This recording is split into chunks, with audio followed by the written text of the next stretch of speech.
the calcifying reason your blood is carrying the same silent chemistry as one of America's most hostile lakes right now, inside your chest. And in 1941, when engineers drained 5 rivers that fed Mono Lake, they exposed something rising from the lakebed that science still cannot fully explain. It keeps growing. Nobody knows why. Mono Lake sits in eastern California at the edge of the Great Basin. It has no outlet. Water flows in, never out. Over 760,000 years, evaporation concentrated every mineral carried by those rivers until the lake became 3 times saltier than the ocean and 80 times more alkaline than drinking water. A tablespoon of that water on your tongue would feel like liquid soap. Your throat would seal up. Your stomach would reject it in seconds. This is not a lake designed for human contact. But here is what should disturb you. The chemistry keeping things alive in that lake is working in your blood right now. The same ion exchange, the same mineral cascade, just at a different concentration.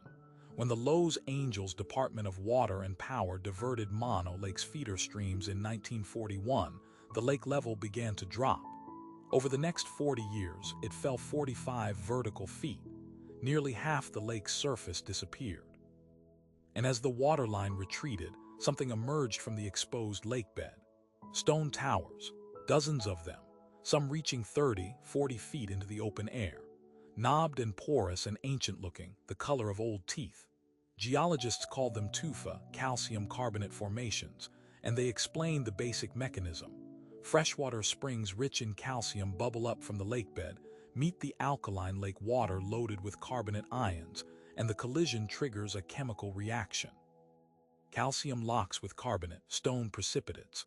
A tower begins to build. The process is slow. A few inches per year, maybe less, which means the towers standing 40 feet tall in the open air today started forming tens of thousands of years ago. Underwater, in the dark, without anyone watching. Here is where the story should end. Lake recovers. Towers stop growing. Science moves on. That is not what happened. In 1994, a court ordered water rights restored. Mono Lake began to refill. Scientists expected the towers to go dormant, submerge, stabilize, stop. The calcium carbonate reaction requires that freshwater meets alkaline interface. Submerge the spring, the chemistry shifts. The tower freezes in place. That is the model. That is what should happen. Instead, the towers kept growing. Divers found new formations in areas where no calcium-rich springs had been mapped. Sonar surveys detected tower clusters at depths where the temperature and pressure should suppress the reaction entirely.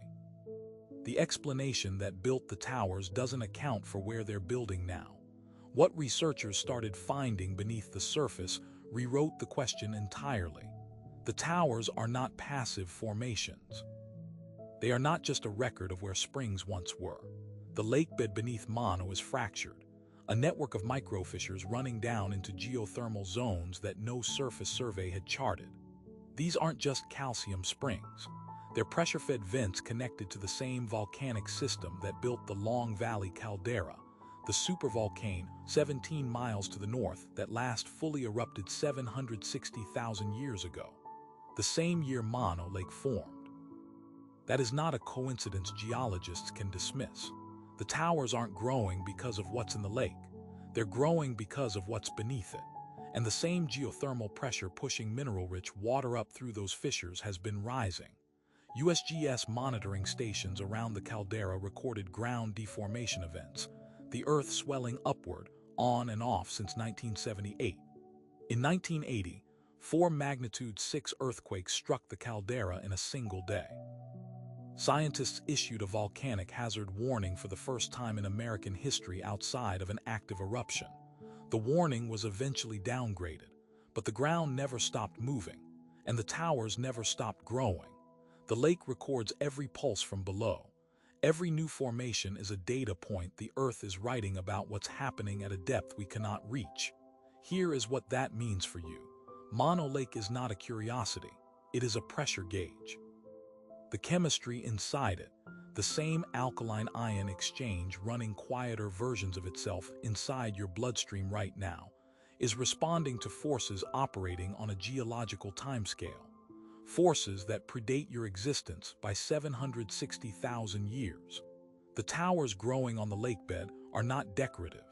They are the visible output of a system building pressure in the dark. The last time that system fully released, it left a crater the size of a small city and dropped ash as far as Nebraska. Scientists monitor the caldera. They watch the seismographs. They measure ground uplift twice a year, but Mono Lake has been measuring it every second in stone for 750,000 years.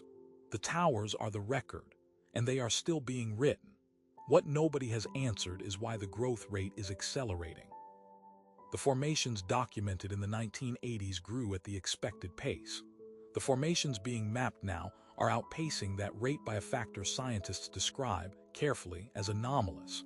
Anomalous is the word researchers use when the data doesn't fit the model and they don't yet have a better one. The lake keeps building. The ground beneath it keeps shifting. And somewhere in those cold alkaline depths, a tower is adding another layer tonight. Nobody sent it the memo that it should have stopped by now.